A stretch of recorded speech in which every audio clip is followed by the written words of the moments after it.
Roadrunner fans? Brian Rowan, Executive Director of Athletics here at RCGC. Getting ready for a big game, home playoff game, Tuesday night, 7:30 p.m. in the Roadrunner Athletic Center. Great to have Coach Will Wareham here to talk with me about it. Coach, number 1 seed, you got the number 8 seed, Montgomery, coming in. We know they got a good team. Give us what the expectation is and how the team's feeling coming into this. The expectation is to try not to put any kind of added or undue pressure on the guys. Kind of just sticking with the same routine that we've had from day one, from game day preparation to the scout in here watching a little bit of film and stuff like that. So we're trying to approach it the same way we approached the early part of the season prior to the playoffs, and keep the atmosphere what the guys are accustomed to. We know we played them the first time. We know it's a talented group. You had a chance to take a look at them on last Saturday in their game when they defeated Camden County. What are the strengths that Montgomery brings to the table? I think they're amongst one of the better coach teams in the region. Nair has done a great job. He's got a pretty extensive background. He's got some head coaching experience at the junior college level. He's got some assistant experience at the Division III level in NCAA. So he does a really good job, and I think that his experience coaching is kind of what carried them to victory on Saturday. Camden is a pretty talented group. It's a group that we split with during the regular season. They had multiple double-digit leads against Monco on Saturday, and I think Nair did a great job at figuring out a way to kind of get them back through X and O's. And he has some talented guys. Cam Reed, we like him a lot. He's one of the guys that we gave a nod towards all region team. He did a good job when we played him here. They have some guys that kind of complete the puzzle for them. They have a point guard who's very, very aggressive, and they have 2 shooters on the wing. So they're a tough group coming in, and we're prepared. Hey, speaking of completing the puzzle, really like that term.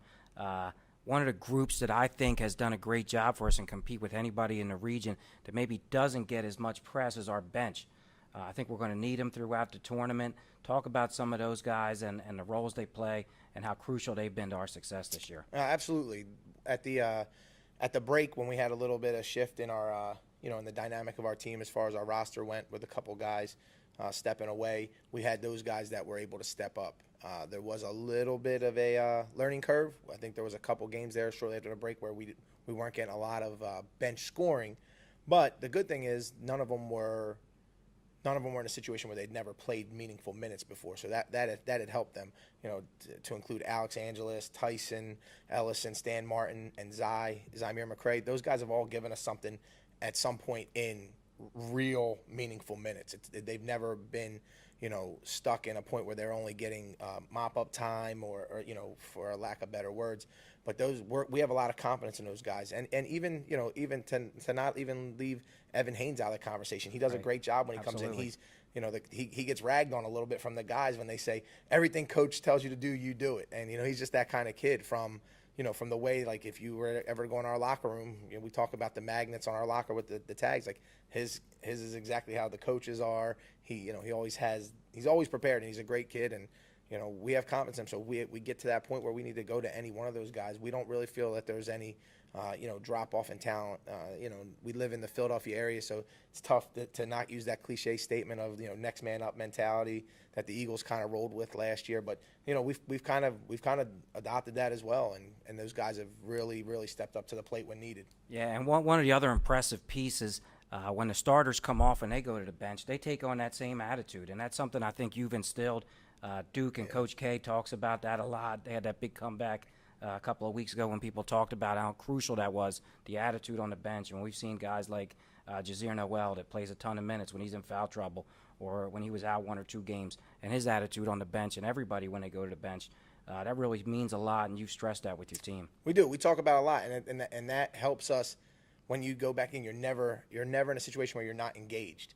And that's one of the reasons I think that, back to the previous question when we talked about when we go to our bench and those guys are able to come in and fill in, admirably and ready to go. It's because they're engaged from the tip off. They're engaged. They're cheering. They know what's going on. They're from the practices. They're never. Our practices aren't designed for like our first 5 or 6 guys. Our practices, everybody's involved, and we need everybody to be on the same sheet of music. Where the guy that's maybe, number 9 or 10 on the depth chart, he knows exactly what's going on, the same as the guy that's the most important. Like you mentioned Jazier, but then we reiterate to Jazier, hey, when it's time for you to come out and get your blow, it's time for you to come out, get a breather, get a drink, but you have to stay engaged, because their job isn't to cheer you on and your job to play. It's your job is to play while they cheer you on, and when you're not playing, it's your job to cheer them on. And our guys have done a really good job at embracing any kind of any of those concepts that we've thrown out this year. They've done a tremendous job with it, and I don't think any of us could be any happier with it. It shows 27-3, ranked number 4 in the country. Number 1 versus number 8, Tuesday night, 7:30 p.m. Hope you can make it to the Roadrunner Athletic Center. If you can't, of course, go to rcroadrunners.com. Click the Watch Live tab to watch all the action. Follow us on social media at RCGC Athletics for updates. Good luck, Coach. Thanks.